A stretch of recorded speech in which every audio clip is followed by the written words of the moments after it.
Welcome back, viewers. Welcome back to the akaCatholic podcast. Thank you, Lord. As you can see, we finally pulled together all the technology pieces possible or necessary to bring Father. We're going to talk about what we call Father here in just a minute, because I just learned something extraordinary. For all the years that Father Marqués has been contributing to akaCatholic and been a friend of mine offline, I just found out literally before I hit record. Tell him, Father, how last names work in Spain so that we can get this right and keep it right going forward. Sure. Hi, Louis, and all to our viewers. In Spain, there's a custom of we all have two last names, surnames. First our fathers and then our mothers. So nobody here would call me Father Campo because that's my mother's surname, and that comes second. If anyone would call me Father here, it would be Father Marqués. You could say Father Marqués Campo and include the two surnames, but if it's just one, it's the first one, the father's one. So I would be actually Father Marqués. It's just a custom here. We use both names, both surnames of our parents. Well, we like to try to get things right here. So sure. From this point forward, it is Father Marqués. So very well. Even though we have a lot of regular viewers and readers, they know you to an extent because you've been contributing on the blog for a lot of years now. But just to kind of recap a very brief bit of your history. You entered seminary in Oviedo, Spain in 1989, and you were ordained on Pentecost Sunday of 1996. And by the way, right, 26th of May. Right. So this is when the church celebrates the actual Pentecost, which has absolutely nothing to do with the new Pentecost that took place in the 1960s, just to make it perfectly clear. I wrote an article about that on your blog.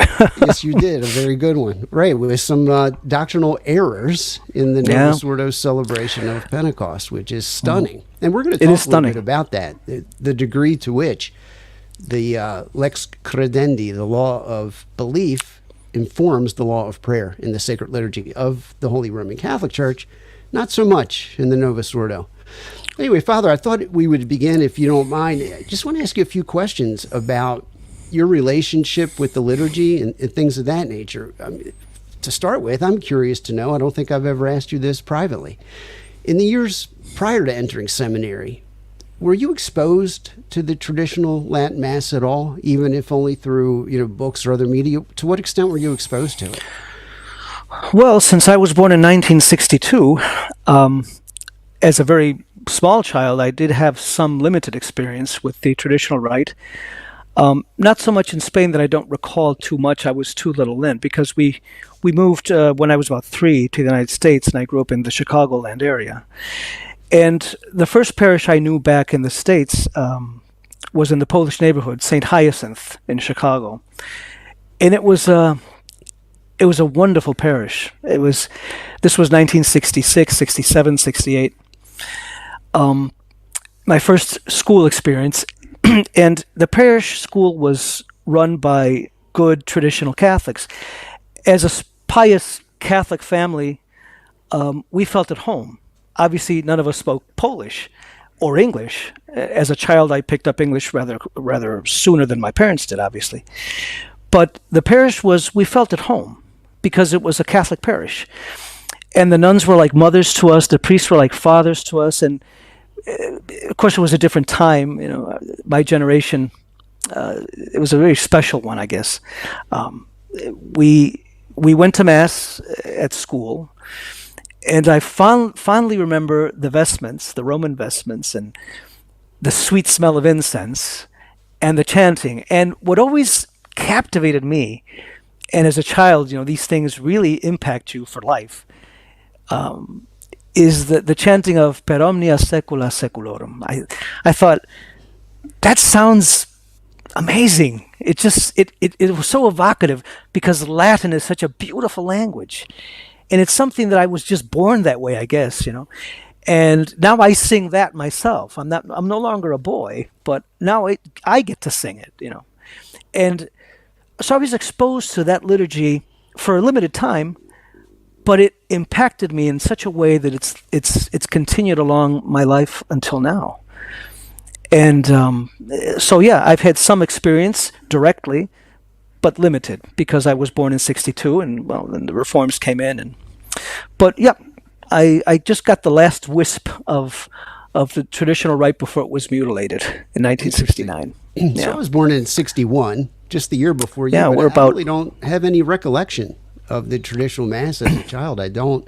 And in a sense, maybe I think I was a little fortunate because I didn't have the carpet yanked out from under me. So what was it like for you when the Novus Ordo came on the scene, having had some exposure to the true mass?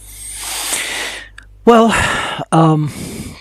it was different, certainly, because of the dropping of the Latin. And not only that, but the priest facing the people all the time, and that was a bit disconcerting. It is for me now as a priest, because I celebrate both the diocesan traditional Latin Mass since 2008 and the Novus Ordo as well. And it's the vestments changed too. They stopped being Roman, and the material was no longer a noble material. It was just, so things were just kind of what's happened here. It was pretty much of a shock to me, and I, without being able to reason things out theologically like I might be able to now, I didn't like it. It's Mass, and I went to Mass, and it was as a young adult, but it wasn't the same. It wasn't the same. And then some Masses were really just kind of, very modern or modernist, if you will. And so it was a stark change. It was a stark change for me, as it was for many people. It just wasn't the same. Sure. I went to Mass, but it wasn't the same. So what about seminary years? What was that like? I mean, was the traditional Latin Mass mentioned? Was it taught? Were some of your brothers seminarians? Was there any evidence that they were attached to the traditional rite back then? Well, in my day, the diocesan seminary here in Oviedo, it had better times, before the council, like any seminary. It wasn't the best of places. It wasn't the worst of the time either in my diocese, but it certainly wasn't a model. We had some good professors in liturgy in the more advanced courses, but the traditional Roman Rite really wasn't covered to some deep degree. It was just a historical anecdote. But in terms of seminarians, there were a few that I guess we could say were traditionally minded. I dare say not as much as myself, because they were younger than me, so they weren't exposed at all. What they knew was from what their parents might have told them, or older priests that were still alive at the time, but they didn't really experience it, though they liked it. But again, I think that I was really more passionate about it. The problem was that, in the 1990s, things were the way they were. Probably not as bad off as the 1970s.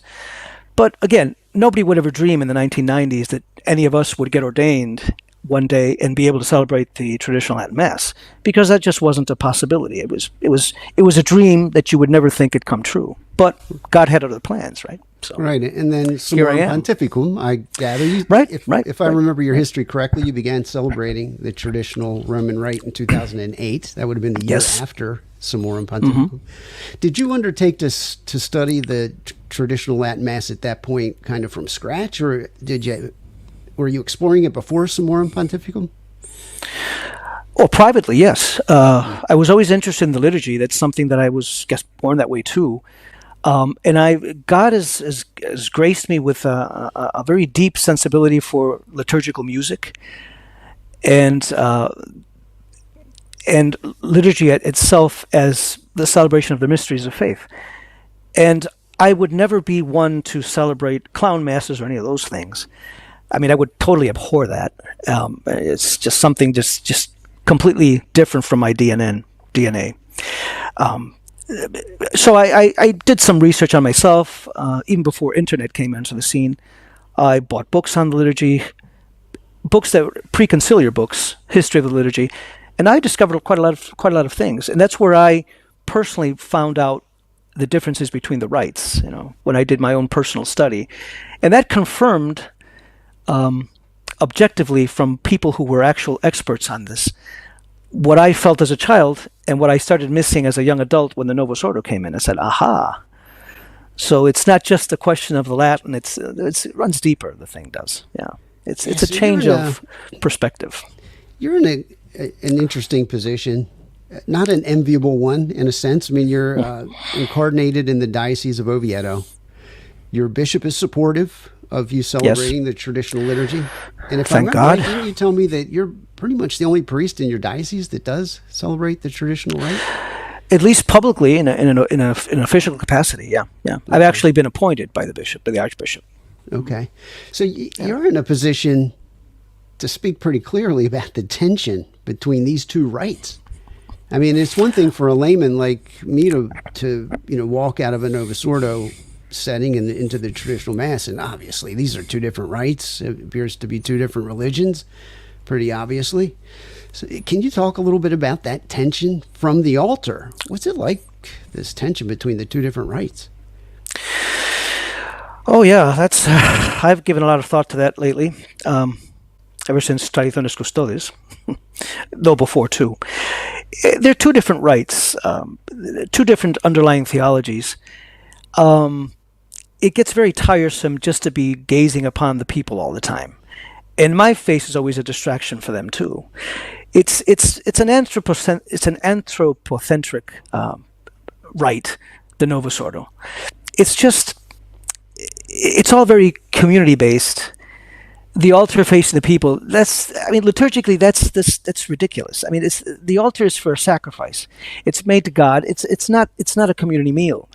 The Novus Ordo just pushes that it has to be. It can be ad orientem, right? But it's not, because it's not designed for that. So with all the people, the readers, the lectors, the prayer of the faithful, everyone's doing something because this is active participation thing the Vatican II called for. And it turns out that people do so many things, and the Latin is gone, and this isn't a sacred action anymore. It doesn't look like it. And it looks like a Protestant supper, really, the Last Supper. But of course, in theology, the Catholic Mass is not the supper. And that's what the Novus Ordo really, even looking at the altar, which is no longer an altar, it's a table. You compare that with any traditional Catholic altar with the three candles, crucifix in the center, three candles on the other side, and facing a crucifix. Just by looking at the two different altar setups, without knowing anything about theology, you can just tell right away there are two different ways of conceiving this. One is definitely man-centered, one is God-centered. And this is not just going into the liturgical text, mind you, it's just the altar setup. A basic altar table, maybe with two candles, maybe on one side, both of them, and the other side empty. It's asymmetrical. It's just the altar setup in a Novus Ordo is like anything you want it to be. But in the traditional rite, you just have an altar. You've got the three candles, crucifix, three candles, and it's always that way. They're always constantly changing things to make things more, liturgy has to be closer to the people. And we've been doing this for 50 years or so.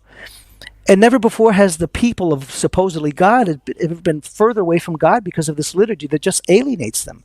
It alienates children. It alienates young people. And then you take part, and it's not just a liturgy, because then you take part in ridiculous priest meetings and priests scratching their head. How do we retain children in the church? How do we retain? It's like, we've got them in the Latin Mass. They're right here with their parents, little boys and girls and adolescents and young adults, and they go to confession and they pray, and the pilgrimage, we'll talk about that, the pilgrimage we just had these days here. We've got them in the church. Just give them a Catholic liturgy, give them a Catholic preaching, give them Catholic prayer, initiate them. Stop this nonsense about, walking together in this infernal synod process. It's just crazy. So it's not just the liturgical rite, it's everything that goes with it. It's not just the Novus Ordo, it's Novus Ordism. And that permeates the pastoral care of the church, and it's just one big mess. It's just a mess.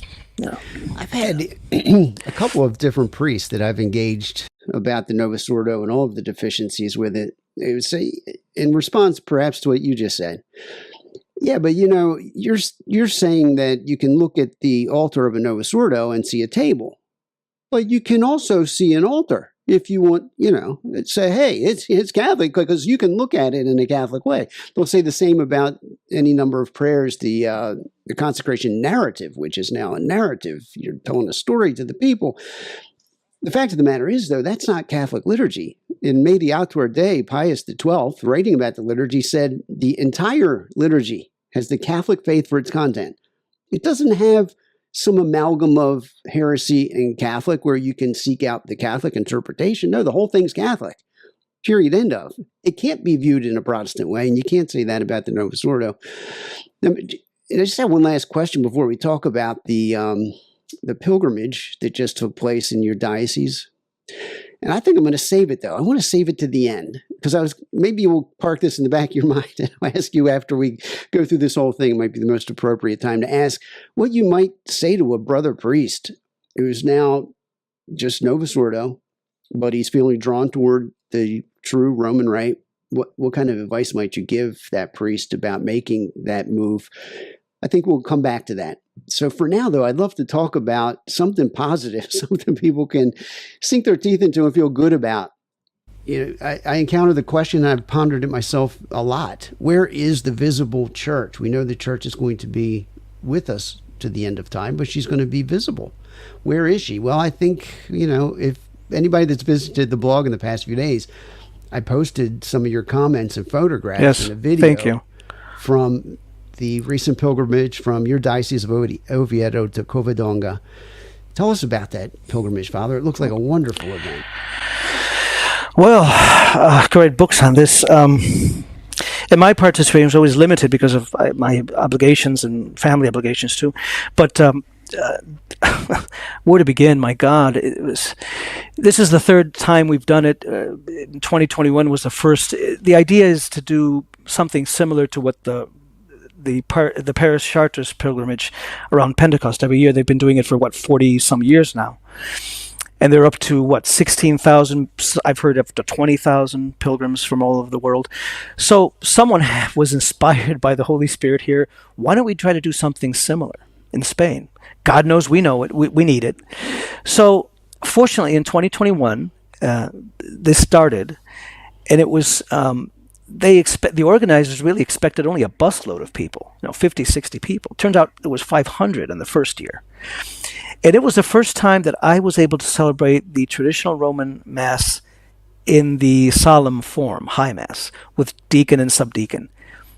Until 2021, I've never celebrated the solemn rite, only just the low Mass, right? So I'll never forget that experience as long as I live.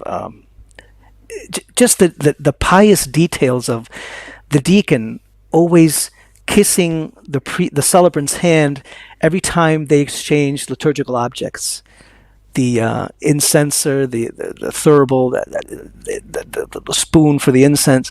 Everything is just, it's a reverence to not the priest himself as a person, but it's Christ in that person who is doing the office of priest, high priest. And the music and the choir and the organ and the altar setup, a Catholic altar, and I felt like a priest. I mean, that seems odd to say, I guess, in the Novus Ordo land, but I felt like I knew my role. I mean, not that I don't know my role in the Novus Ordo. I do. I'm still the same person. I'm not schizophrenic. But anyone who celebrates both rites can tell the difference. So anyway, the first year, 500 people. Then in the second year, 2022, last year, we doubled to 1,000. And they came the first year too, but the second year, last year, they came from different countries. France, Portugal, Italy, Argentina, the United States. And that was amazing. We doubled in a year. And we filled the Basilica of Covadonga. It's a Marian sanctuary here. Very special place. Very beautiful place too, natural setting. We couldn't fit anybody more in. It was just packed. And the confessions that were, I helped confess.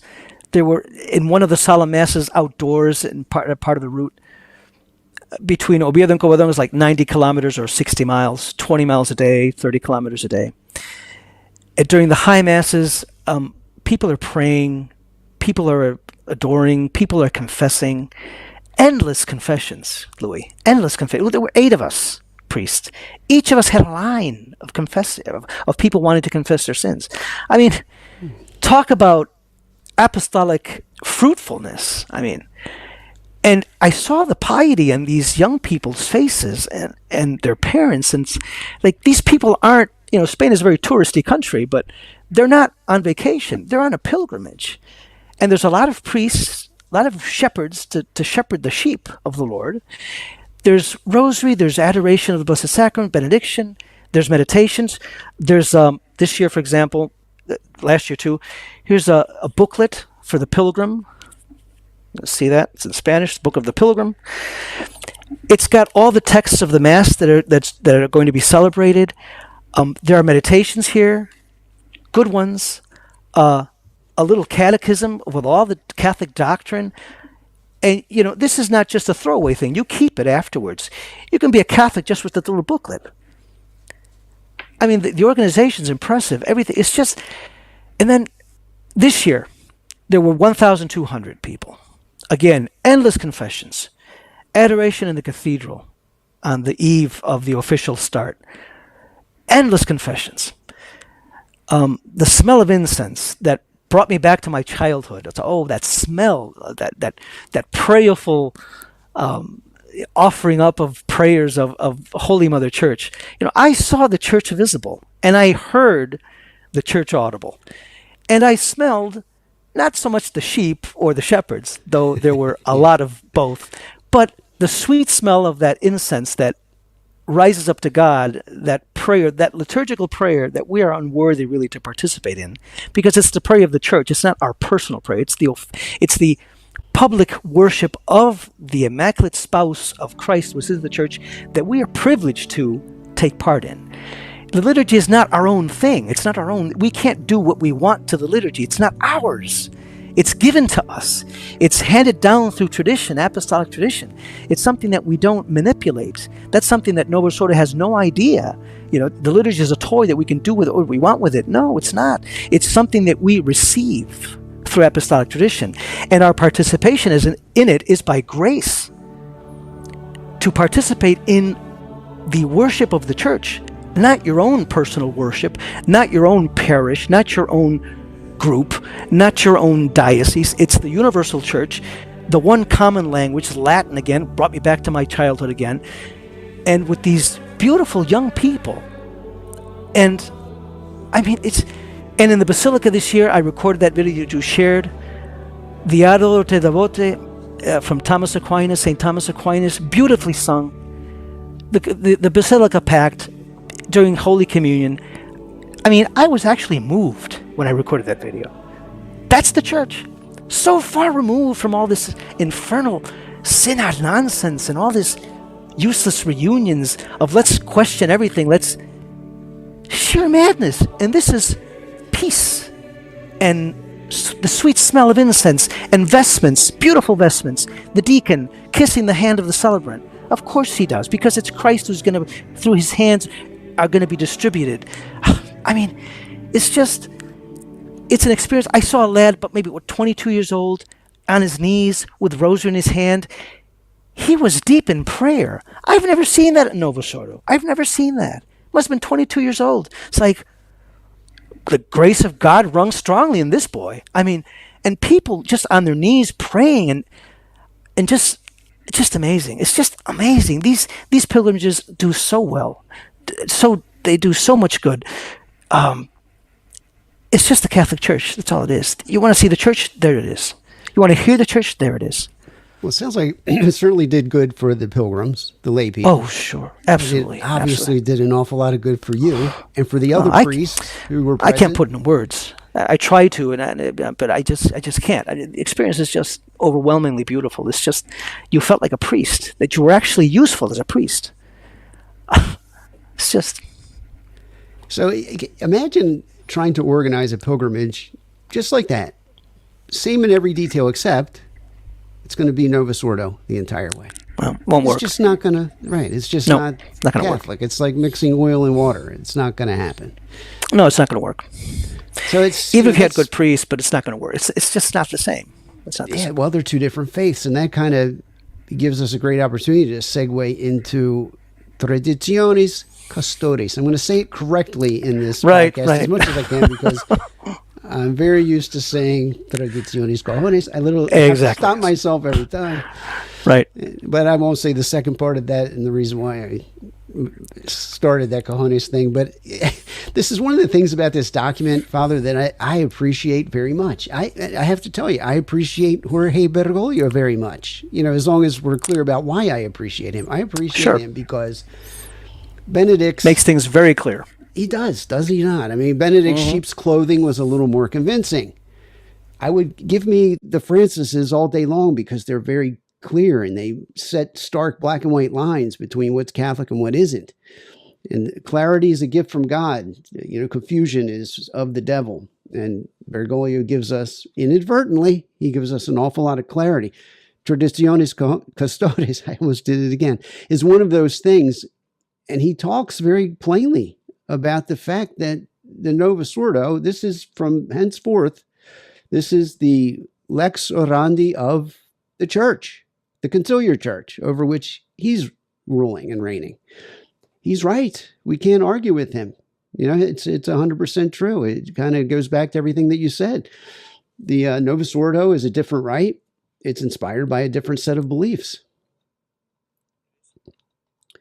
One of the things I wanted to point out while we're on this, though, so the thing that Bergoglio said in Traditiones Custodes is he said that from this point forward, the Novus Ordo is to be considered the unique expression of the lex orandi of the Roman Rite.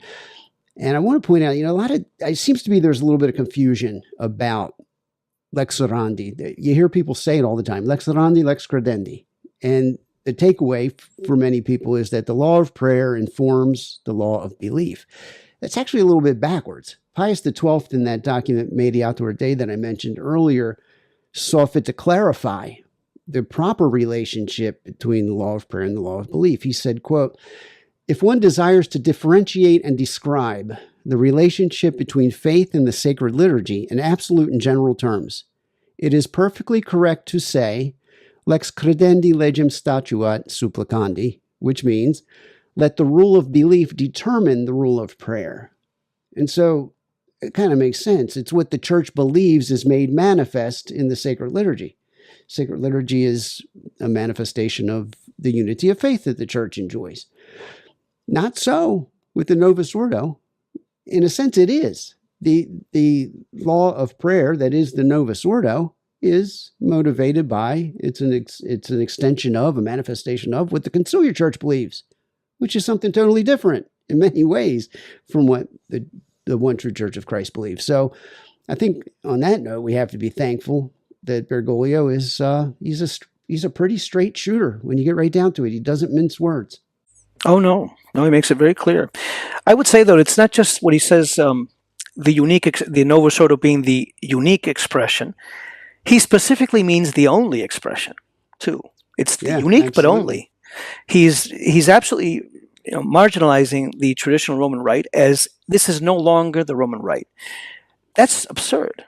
I mean, that's just preposterous. It's like saying, I decree that the Trinity is no longer the Trinity because I say so. It's like, well, you can say what you want, but the Trinity is still the Trinity. I mean, you can't do that.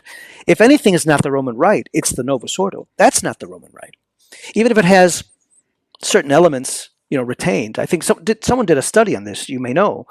I think only 13% of the prayers in the old Roman Missal are retained, untouched, in the new Missal.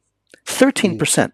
13, wow. 13, I think it is. I don't remember the percentage of omitted altogether, and I don't remember also the other percentage of retouched for modern sensibilities, whatever that means. God knows. But 13%, I'm sorry, that's not a reform. That's a new rite. And they don't lie. It's Novus Ordo, no new order. It is. But they stamp Roman Rite. No, it's not. No, so anyone who studies the liturgy in any serious way without prejudices, I'm sorry, this is not the Roman Rite. Yeah. One of the things that I think bears mention, though, is Francis is not a madman who came on the scene I don't out think of nowhere. He's carrying forward what the council asked for, in a sense. Look, no one can make the case, and if someone would like to try, I'd love to hear them make this case. that the Council Fathers, the bishops assembled at Vatican Council II, envisioned in any way, shape, or form that the Roman Rite as they knew it, as they met, according to the 1962 Missal, would persist untouched alongside the Reformed Rite, the one that was going to grow out of the Reform that was coming. No sense of that is given in Sacrosanctum Concilium, the Constitution on the Sacred Liturgy, at all. It was very clear to every one of them that the Roman Rite, according to the 62 Missal, was going to be reformed moving forward. That was their desire. None of them imagined that the traditional Mass would persist untouched. And the argument that we hear from Trad Inc. and the conservatives, or the Trad-servatives, if you want to lump them together, as I often do, is that, yeah, but you look at the Novus Ordo, it really doesn't measure up to what the Council Fathers envisioned when you look at the text of Sacrosanctum Concilium. I think there's some truth to that. But at the same time, we have to be clear about what that Constitution on the Sacred Liturgy intended to do. It's simply intended, in the Council Fathers' own words, to set forth principles and norms that should be applied in the reform moving forward. It was clear to every one of these guys that they didn't have the authority to tell the Pope how he was going to reform the liturgy. No ecumenical council has that power or authority. Even the valid ones, the 20 of them that actually belong to the church, never assumed to have the power to dictate to the Pope how he's to carry out his job as the supreme legislator of the Holy Roman Catholic Church.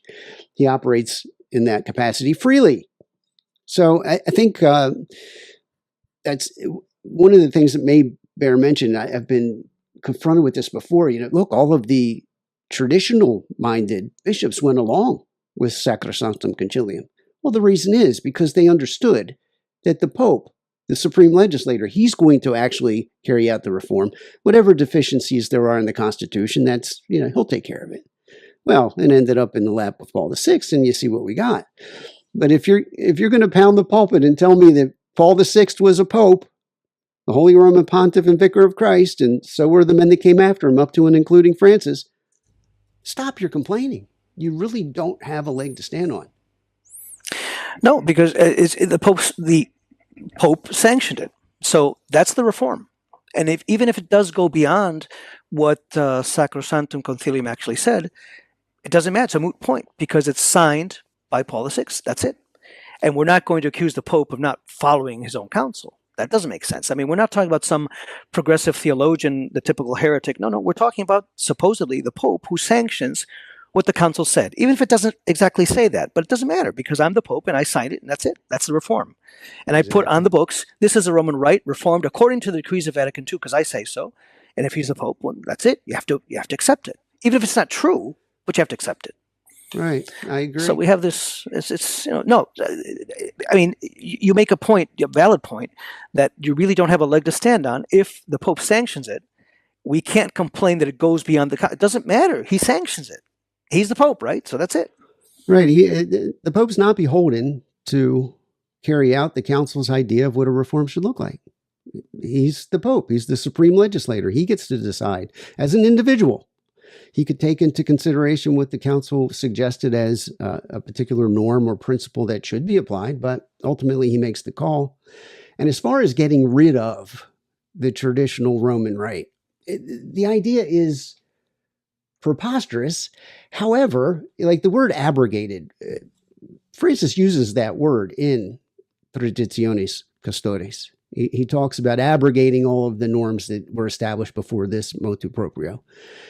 But the right way, I think, to think about this in Novus Ordo terms, the Novus Ordo is meant not as that which is going to abrogate the traditional Latin Mass, but rather to replace it.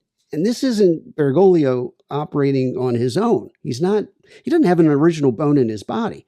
Paul VI, speaking to a consistory of cardinals in 1976, he was complaining about Lefebvre and his movement and their resistance to the Novus Ordo. And he said these words. I think it's a valuable quote. He said, "The adoption of the new Ordo Missae, the Novus Ordo, is certainly not left to the free choice of priest or faithful. The instruction of 14 June 1971 has provided for this replacement. He says the new order was promulgated to take the place of the old. And then he explicitly invoked his supreme authority, calling the church to obedience, saying that the new rite is a replacement for the old rite. He said, with the supreme authority that comes from Christ Jesus, we call for the same obedience to all of the other liturgical, disciplinary, and pastoral reforms which have matured in the years in the implementation of the council's decrees. So it's very clear. Paul VI, who Bergoglio said in seminary, that was his shining light, Paul VI. He plainly said, the Novus Ordo, according to my supreme authority as the Roman Pontiff, if you want, you can believe such things, is ordering that the Novus Ordo should replace the traditional Roman rite. So, right, because the idea behind that is that this is the reformed Roman rite with only 13% of the old Mass. It's like, really? That's not a reform. I mean, they're gaslighting us. I mean, that's not the reform. Yeah, it's a new rite. Gaslighting phrase, it gets used a lot, but it applies here. Absolutely, no question. I mean, it's like, well, because I say so. Well, I'm sorry, but that doesn't, the facts don't corroborate your action. And despite who you are or claim to be, it's just not true. It's just not true. And of course, if it's not true, that means I'm not trying to accuse Paul VI of being a liar, but there's obviously something diabolical here because it's not true. And they're peddling something that's just simply not true. Whether you like the Novus Ordo or not, that's not, Paul VI says this replaces the old because, in essence, this is the Roman rite now, which is what Francis is saying. It's not, never was the Roman rite. You can replace it, but then you can't call it Roman rite. But they want to expect us to believe that this is the Roman rite. Has even in Traditionis Custodes somewhere I read that I think towards the end where Francis says all the riches of the Roman rite are in the new rite. Right. 13% of the prayers. What are you talking about? It's not true. I mean, it's just not true. There's something sinister about this. It's not true. Right. It's not true because it's not Catholic.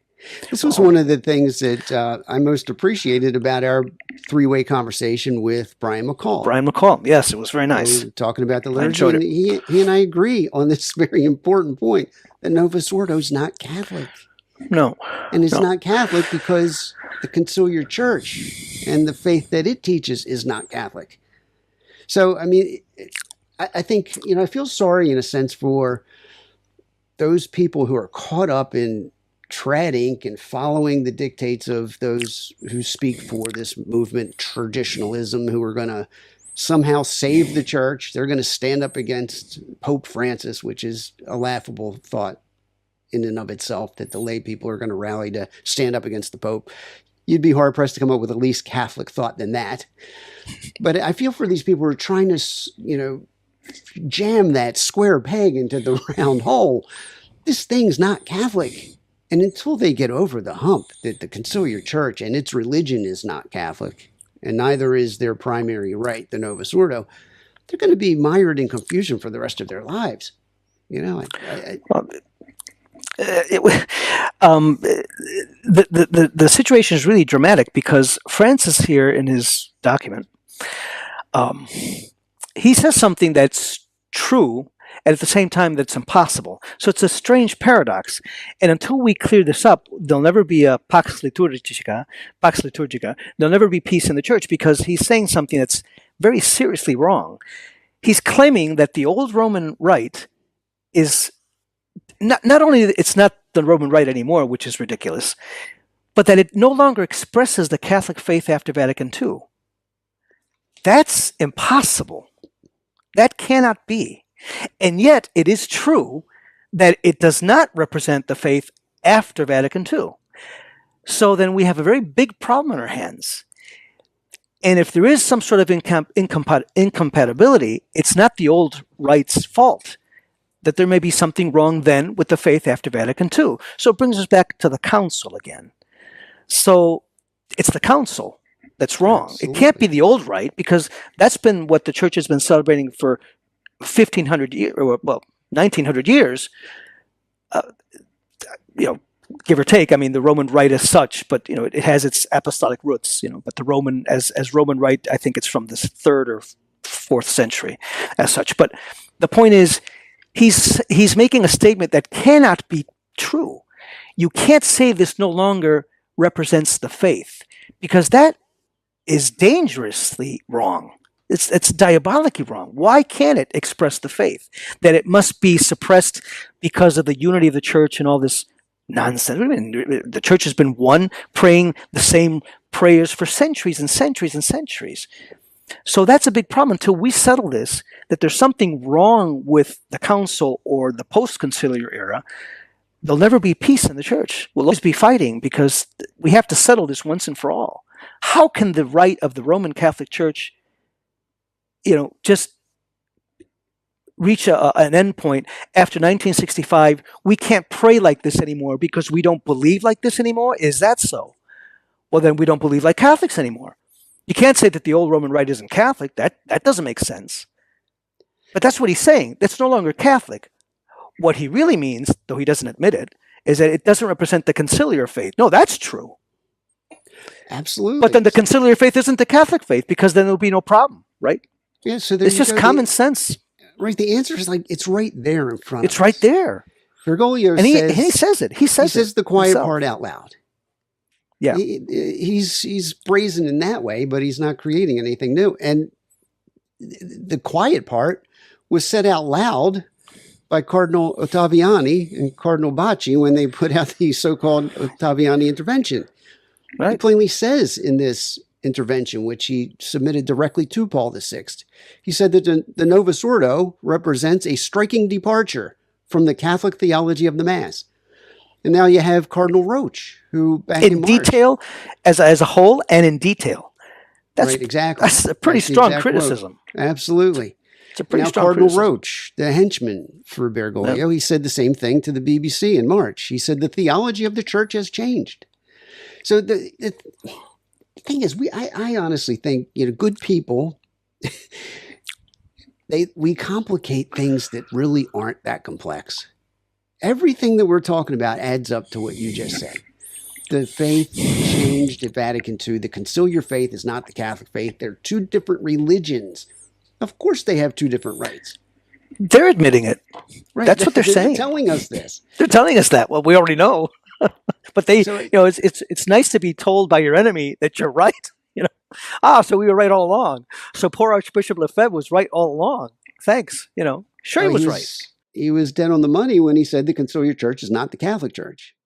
He stopped short, unfortunately, of drawing the next conclusion. If that's not the Catholic Church, the man sitting at the head of it certainly can't be the Holy Roman Pontiff. And that's problematic. That's a problem. Yeah, that's a can of worms that. Yeah. There's a lot of people that don't want to jump into that can because it's going to cost you money, it's going to cost you friends, it's going to cost you prestige and opportunities, and you name it. You're going to have to wear the scarlet S on your chest, and it doesn't mean Superman. It means sedevacantis, which is the dirtiest word in Catholicism nowadays. But I'm sorry, you can't tell me that 2 + 2 is 8. I'm not going to believe that. And I can't believe that the guy sitting on top of this church that's not Catholic is somehow the Pope. But at any rate, maybe that's another conversation for another day.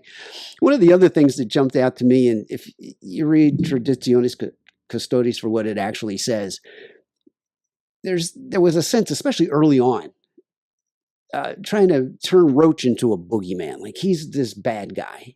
And then he got the rescript from Francis, which kind of centralizes power in his hand when it comes to approving of the traditional liturgy being celebrated around the world. So much for collegiality. Exactly. That's a Vatican II. Hey, this is but I'm the one who is in charge here. It's like it's just based on hypocrisy. It's just outstanding.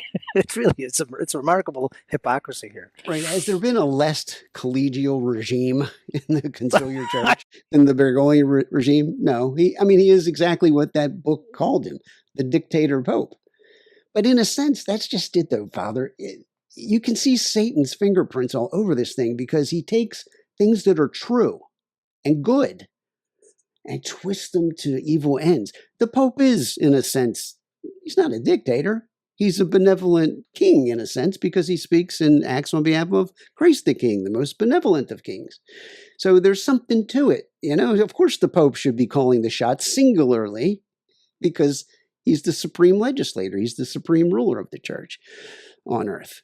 But this idea that somehow Roach managed to extract, and in fact, if I don't have it in front of me, I wish I did.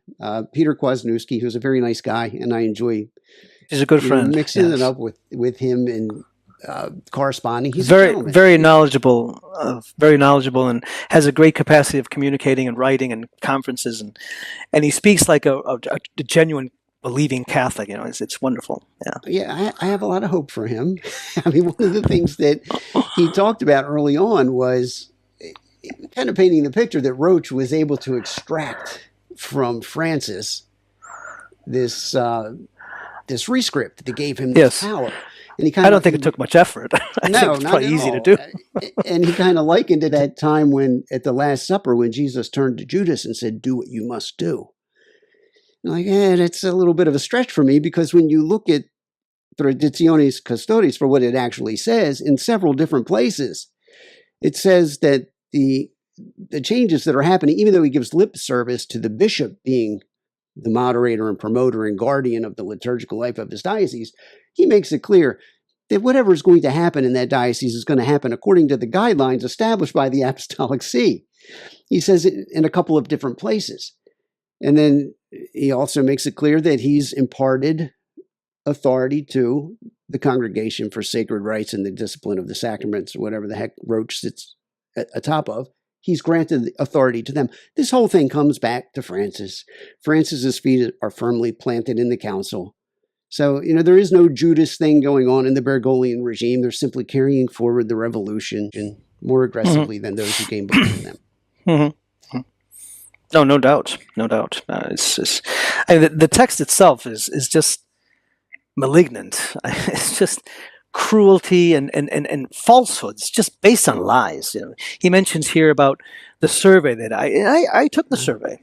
The Vicar General, I think this was 2020, if I'm not mistaken, or 2021, 2020 probably. The survey that they sent out, and the Vicar General of my diocese called me to have me answer the questions. Some of the questions, I think it was number 5, I don't remember how many questions there were, but some of them were just obviously questions to trap the priest into answering. I think it was number 5. I'm paraphrasing. I don't remember the exact wording, but it was. It's not toward the priest. The questions are asked of the bishops. In your diocese, is there really a pastoral need for this, or is it just a question of one priest who really wants to celebrate? That's not an honest question. That's slanted. That's to get the bishop to say, well, how could we ask, after 50 years of Novus Ordism, we're not going to have thousands of people clamoring for the old rite. They've never known that. That's not a fair question. It's all bogus. I mean, it's not an honest, simple, straightforward, honest. It's not. It's based on. And then another question was very just they gave themselves away.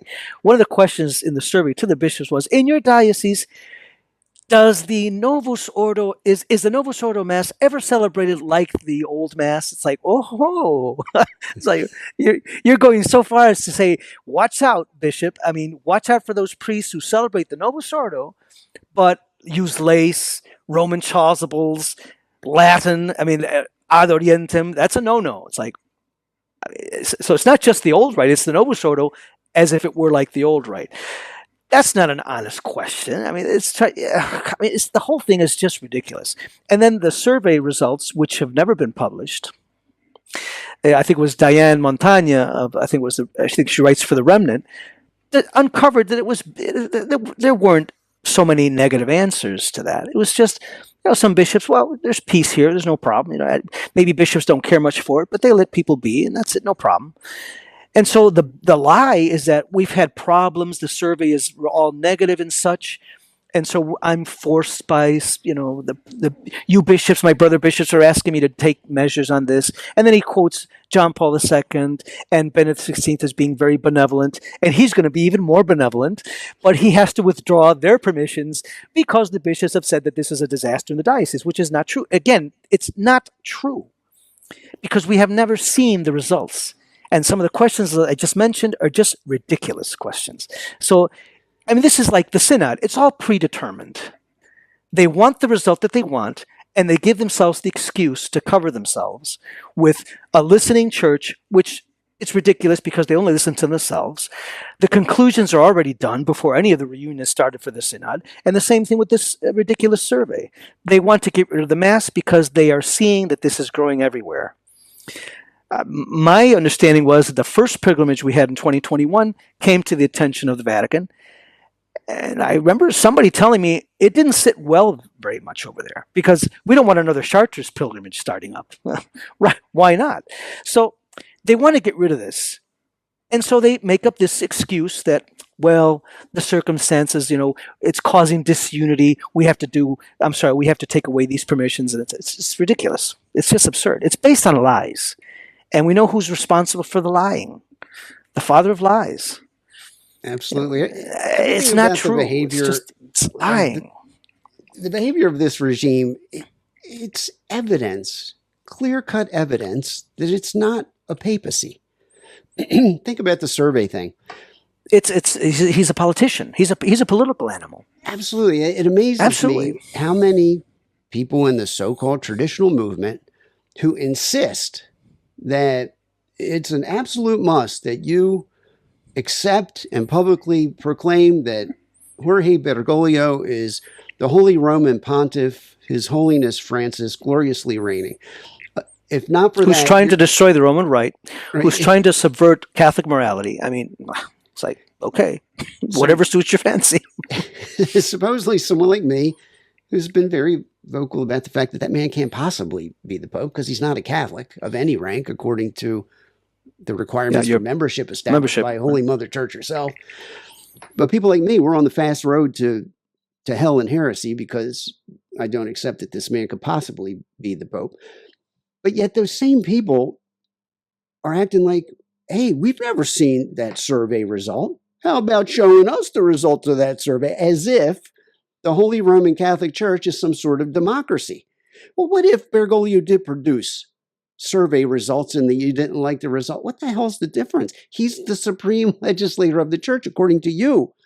He doesn't need a survey. Yes, he's probably lying through his teeth about that survey.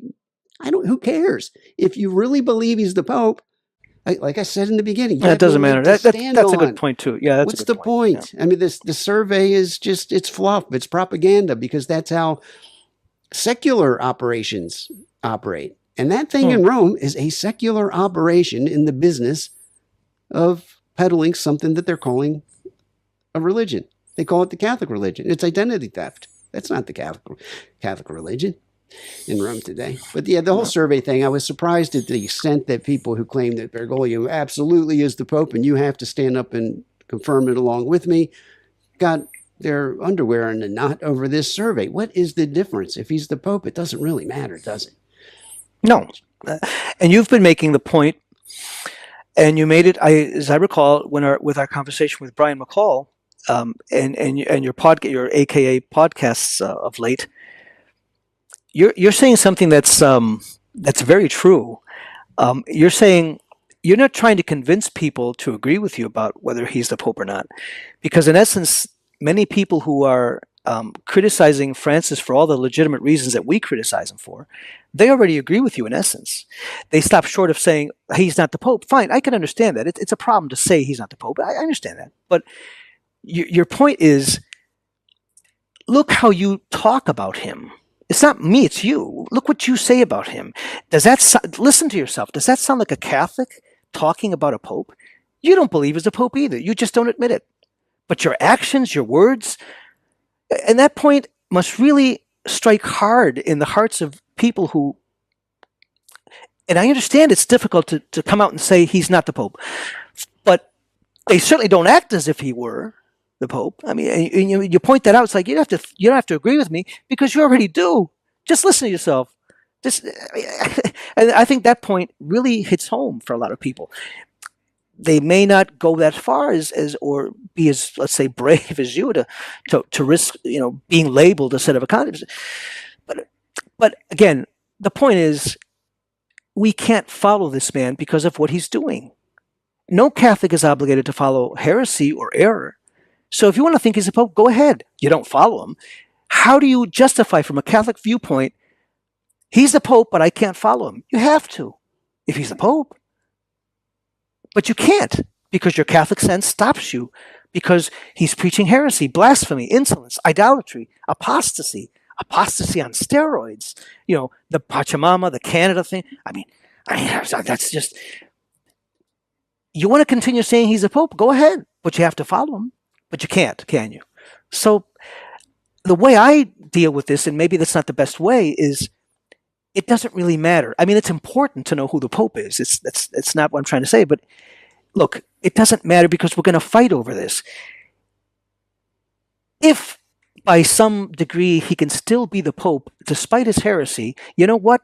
He's still a heretic even if he's still the Pope for that crowd. Right? You can't follow heresy. You can't follow apostasy. So what difference does it make if he's a Pope or not? You can't follow him anyway. That's just kind of to bridge the two impossibles. Oh, the set of accountants, that's the bad thing that you can't. Well, it's one way to understand this. You're not claiming to be completely right. You're just pointing out what you honestly, as a believing Catholic, think this man cannot possibly be the Pope. And you set out some pretty powerful reasons. That's it. Can you be wrong? Yeah, you could be wrong. But you're honest about it. Other people might disagree that, he's still the Pope. Well, then you have a hard time trying to convince us, then can a Pope go out like Bishop Strickland, even though he does apparently approve of Amoris Laetitia? I heard your podcast on that. But he does say that Francis is the Pope, but he has a program to undermine the deposit of faith. Gee, I don't think a Pope can really do that. I mean, that doesn't make any sense. The Pope doesn't do that. So it's just a label. Either doesn't know or is just a label. Does not believe what the Church has always taught about the Holy Roman Pontiff and the gifts bestowed upon him by our Lord, so that he's able to feed the sheep, the nourishing food that we need to, stay on the sure path to salvation, to protect us from the poisonous food of error. He's a factory for the poisonous food of error. I mean, I understand what you just said from a theoretical standpoint. One of the problems is it goes beyond just the public positions taken by these people that make up Trad Inc. So, they're saying Francis is the Pope. They're behaving as if he's not. But in the process, there are people out there that they see the first part. They see this group of highly respected men who have very active podcasts, and they're very active on the speaking circuit, and they're writing lots of books. And these are men of respect with theology degrees. They're probably right. That guy's the Pope. They're digging in and doing battle against him. No, I'm not going to do that. He's the Pope. So what they're doing inadvertently, I'm not saying they're doing it on purpose, they're training up a whole generation of Protestants who think it's a Catholic thing to say, yes, Holy Father, I'm going to dig in and resist you. That's not how the Church works. That's how Protestantism works. Protestantism takes what comes out of Rome, a true Pope in Rome, runs it through the filter to make sure it measures well with what they believe to be the true faith. That's how Protestants roll. So you have a guy like Mike Lewis, I think is his name, that runs this blog Where Peter Is. He, like Trad Inc., he's adamant. That's the Pope. But his attitude towards him is more Catholic.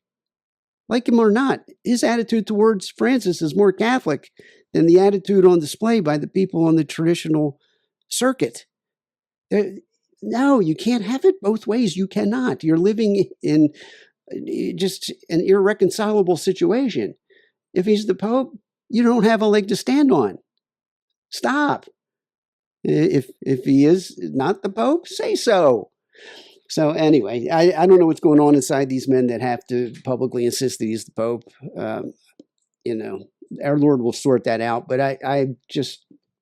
I feel like it's an important thing to remind the people that might, in their heart, they know this guy's not Pope, and they might speak that truth to the wife over dinner, but God forbid they take it public. Yeah, I wouldn't want to be that man on Judgment Day. I would not. But no, it's really a mess. It's either way you fall on this issue. The infighting is sad too, because that doesn't help. Our enemy are those who are trying to destroy the church from within. But see, the problem also is, we talk of a false church, a conciliar church, and that's all true. But the problem is, it's not a separate church from the Catholic Church, in the sense that these men are occupying Catholic positions of authority, though they themselves are not Catholic. And they're using the church's institutions to subvert from inside. They're really like parasites. They're infiltrating the institutions of the church. I mean, they're not building other churches and calling themselves a separate church from the Catholic Church. No. They're calling themselves the Catholic Church, but of course they're not in a theological sense, but in a practical sense, they're occupying the Vatican. They are occupying the congregations or dicasteries now. So they're using the church's institutions to inject poison into the body of the church. And we have to go along with it because they're the legitimate pastors. It's like, oh, that's just not true. And things are going to get far worse than they are now with the synod. And I'm thinking we once had a conversation. Wouldn't it be great if they really went forward with this synod and ordained women? That would be great, wouldn't it? That would be great. It's like, I mean, what now? We accept this too as coming from a legitimate pope? Really? Ordination of women? That is impossible. That is just impossible. So I guess the worse things become, the better, because it may open up more eyes to saying, this can't be the Catholic Church, because then it's changed. Then it's no longer indefectible. But that can't be true, because we know the Catholic Church isn't defectible. But there's so much gaslighting going on. It's like this thing about continuity. There is no continuity. Sorry, there isn't. There's no continuity between the Roman Rite and the Novus Ordo. There's no continuity. There's no continuity between what the Church has always taught, what they're peddling now in the Synod. I mean, it's just, they're going to legalize everything. It's sexual sin especially, and this is still the Catholic Church. It can't be the Catholic Church, because this is not some heretic loose somewhere. It's officially being promoted by supposedly the Pope and the bishops who he handpicked to carry on this synodal process, right? So, and they're trying to gaslight. No, doctrine is not going to change. Oh, really? It's just going to be the pastoral approach. That's modernism. Come on. So, how long could this charade go on? I'm just wondering how long before we realize we're being lied to. And this is not the Catholic Church, even though it's coming through the institutions of the Catholic Church. That's the problem. Yes, I like in that situation, the theological versus the practical. I don't know that there really can be a dichotomy there. What you have, I think, are in the various sees, what we had during the Arian crisis, where there were usurpers sent in to these dioceses to occupy the chanceries. They weren't the bishops, they were usurpers. The real bishops had fled for their lives because they were, under attack and would have been murdered by the Arians had they stuck around. So they were in exile, the true bishop. Now, we can't necessarily point to different dioceses around the world and identify a true bishop who's in exile because the usurper's there. But these are usurpers that have just simply taken up real estate. That doesn't make them the legitimate authority. They're not. They stopped being Catholic. And I think this is one of those parts of the conversation where, look, we don't have to have all of the answers. We don't. Nobody has them. I don't know how this thing's going to get cleaned up. I don't know what the details are going to be about what supposed bishop in a particular see, what decisions of his actually have effect moving forward. And I don't need to know all that. All I need to know is Catholics are those who are baptized, externally manifest to profess the true faith. And I'm going to stop there, because if you just hit that one requirement of being a Catholic, find me a Catholic bishop who truly has jurisdictional authority, who's teaching heresy. He's not a Catholic. I think we get lost in the weeds trying to figure out the details about, just things that we can't answer today.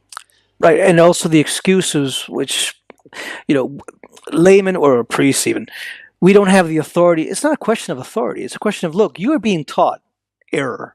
I mean, how do we know this? Well, if you have a minimal knowledge of the Catholic faith, when taking the synod, right, they're trying to normalize sexual sin.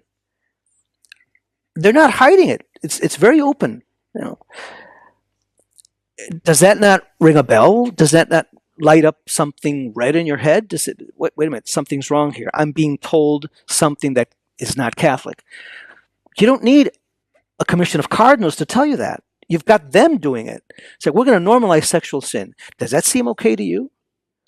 Do you want to go along with that? I mean, but doctrine's not going to change. They're also saying that. So it's like, I don't know what it is. It's just a phenomenon of obedience is to God, really, and obedience to legitimate pastors when they're legitimate, when they're actually teaching the faith. Because, Louis, something that we all know this, but I think it should be stressed. The supreme law of the church is the salvation of souls. Even the last canon, and I think it's 1752 in the Code of Canon Law of 83. If we honestly believe that, what's at stake are souls. Okay, so what we may be wrong in our opinions, we may be right, whatever. But my goodness, we have to be clear on one thing. The salvation of souls is something very important. It's very crucial. It's not a joke. It's not a game. So we may lose sight of this, and I think we should never lose sight that, whether you think he's a pope, whether you don't think he's a pope, look, we're all in this together. We should be, for the salvation of souls. That's why we have these pilgrimages. That's why we have good catechesis. That's why we have this and that, because salvation of souls is important. It's crucial. It's decisive. That's what we're in business for. And if some people don't have that in mind, they're doing a disservice, and they're not in the service of the King of Kings. I mean, we have to be very clear on this. Why are we doing what we're doing in the church? To save souls, our own and everybody else's. That's the end. Because if we don't save our souls and our bodies, our lives would have been useless. And God certainly doesn't want us to lose ourselves. Do we love God? If we love Him, then we have to obey His commandments. And we have to obey His church, His unadulterated church, and obey His liturgy and obey His doctrine. And if by some quirk of fate that we have to live in these terrible dark times of diabolical disorientation, how do we sort out this mess so that we can remain Catholic no matter what, and work for the salvation of our own souls and the souls of whom we love and everybody else's souls? That's what priests are for.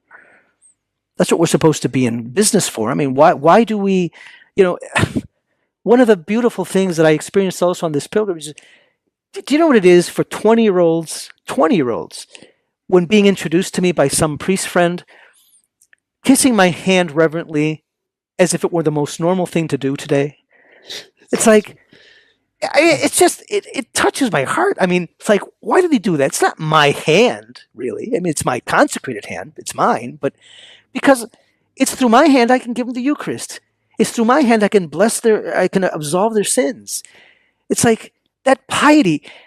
Vatican II did away with all that. It's a grievous loss. It's terrible. So many details of this. 20-year-olds kissing my hand as if it were the most normal thing in the world. 8-year-olds going on their knees to receive Holy Communion with their eyes closed, pious, sticking out their tongues so that they can receive our Blessed Lord, and they know what they're doing. I mean, this is what these people in charge of what's going on in the Vatican would deprive us of. Why? That cannot come from God. Oh, absolutely not. Father, you remind me. It can't come from God. Back when I was out there defending the council in my conservative adolescence, I was in a diocese. I'm not going to name it, because when I was introduced to the bishop, I dropped to a knee and I kissed his Episcopal ring. And you would have thought that I grabbed him by the face and kissed him on the cheek and said, "Fredo, I knew it was you." His reaction was one of absolute horror. Oh. It was unbelievable. So they kind of told the tale about where he stood. But Father, you made me think of something. our Lord, how much does he will our salvation? You're right. That is the bottom line. That's it. That's all it is. That's what it's all comes about. down to that. It's very serious business. He did not give us a church that's like the Rubik's Cube or some unsolvable deep mystery. Yes, there's things attached to this crisis that we can't answer. But at the end of the day, it's as simple as with me or against me. And you said something important. It's not about having the authority to say that man's not a bishop or that man's not a pope. It has nothing to do with authority. Our Lord didn't give us a church where you have to have authority vested in you to know what a Catholic is and to know who a Catholic is. St. Robert Bellarmine said membership in the church is palpable. I mean, that means it's obvious. It's knowable. We know one another. So we don't have a shot at helping others or ourselves attain to salvation. The only way we're going to do that is through the Catholic Church. If we can't identify who's Catholic and who isn't, our Lord made it very simple, actually. The church makes it very simple to find out who's Catholic and who isn't. Now, if I had a new family move into the neighborhood next week, it might take me a few weeks of conversation with them to get a handle on whether they're Catholic or not, even if they call themselves that. In the case of a guy like Bergoglio, who's on the record with blasphemies and heresies and apostasies, there's no question. This man's not a Catholic. The church that he runs isn't Catholic. That is simple and obvious. It's obvious. And until we can get that right, there's no hope of us, forget helping others attain to salvation. If we don't know what the church is and what a fake church is, the odds are stacked against us. You know, our Lord's going to sort all this out for us individually when we stand before him. He'll know who was confused, and he'll treat them appropriately. He'll know who was also not confused but was afraid to go public, and he'll know everybody in between. But in the meantime, my stance is going to be that this is actually not that complicated. Forget all the questions we can't answer. Let's focus on the ones that we can answer. We can answer it. The Holy Roman Catholic Church does not err in faith or morals. That's what she's always taught about herself. We know who the members of the church are because they externally manifest and profess the true faith. With those two bullets in the chamber alone, I can go to war and try to find the church and work for my salvation through the Holy Catholic Church, because that's what we're here for. Anyway, this has been a great conversation, Father. It's run its length. I've pushed some of the podcast up to an hour, and I think I'm trying people's patience by doing that. We're a bit over that now, so I want to go back to that one question to wrap this thing up. And thank you for spending so much time with me. What My would pleasure. you say to a brother priest who is feeling drawn to the traditional Roman rite now, especially in this, post traditionis custodes age, where he's inviting himself to be, you have a bishop who's appointed you and is supportive of the traditional Roman rite. What about a guy that's not a priest who's in the diocese where, attempting to learn and to celebrate the traditional Mass is going to mean a boatload of trouble for him? What would you say to that man? Well, if he's not as fortunate as I am to have an understanding bishop, well, that's regrettable. But again, some priests that I met on this pilgrimage this year, they're not the ones designated by their respective bishops in their diocese. If they celebrate it privately, maybe with a group of young people kind of in the shadows, okay, fine, do it. But in terms of what would I say to a priest, learn the rite. There's books on it, there's articles, internet resources, there's a lot that you can. I would be happy to train anybody to celebrate the Mass, as someone kindly with charity trained me, who was on the pilgrimage, by the way. So learn the rite. I would tell any priest, you don't know what you're missing. Don't listen to all the falsehoods of, that like akaCatholic turns people away. That's been peddled from the 1970s. I mean, I know that's not the case. When children, adolescents, talk to me with normalcy, and it's all based on lies, okay? Don't be afraid of the Latin. it's drawn young people like nothing is ever done in the vernacular, because there's something holy. It's wholesome. The traditional rite is entirely holy. The entire rite is it's holiness. It's touchable. It's amazing. Just let yourself be trained by what the church has been doing for centuries. The rubrics. It's not something that you improvise. The Novus Ordo is just a big showcase of improvisation, because you're always facing the people. It's like, you're not the showman, you're not the main actor here. This is not some drama thing. The traditional rite makes you be the priest that you're supposed to be. You do only what you're supposed to be. It's not your creativity. It's not your genius way of looking at things. You just follow the rules. And if you do that piously, you will do your function. God, our Lord, uses our unworthy persons to make himself present on the altar. And how appropriate it is that as a priest, we are all directing the eyes of our faithful, not towards us, not towards our face, that's a distraction, but to the crucifix. And when you elevate the host that's no longer bread and it's the Lord, they shouldn't see you. They should see Christ through you. The traditional rite is a sublime exercise of the priesthood, as the Catholic Church understands it. We're offering a sacrifice. We're not offering a meal, even though obviously there is communion and there is a taking of the Holy Eucharist, and there is you take it in, but it's not a community meal. It's a sacrifice. Learn the theology of the traditional rite. Learn the theology. Dr. Kwasniewski has written beautifully on this, and other authors. Learn the theology. It'll help priests know what a priest really is.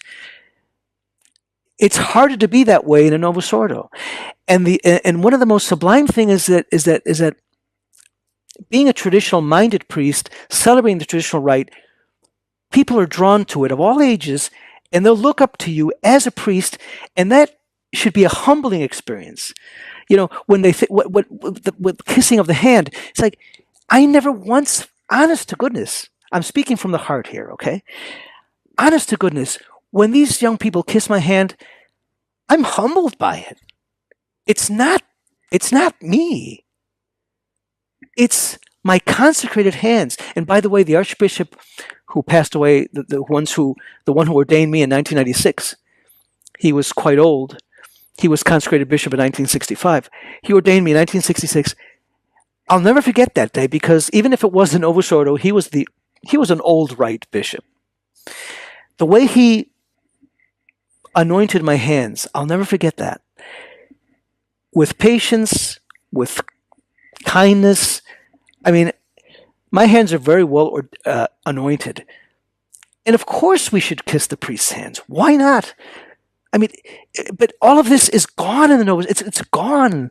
It's just gone. It's this reverence. And liturgically, when the deacon kisses the priest's hands, always, whenever they exchange liturgical objects, even the gospel, when the gospel and the lectionary that the subdeacon chants the epistle, the subdeacon also kisses the hand of the priest afterwards. The deacon afterwards with the gospel. I mean, it's all. The priest is really a priest. He's not some sort of religious peddler of things. The identity crisis of the priest. Of course, there's been an identity crisis of the priesthood. Of course. The Novus Ordo has taken that away from us.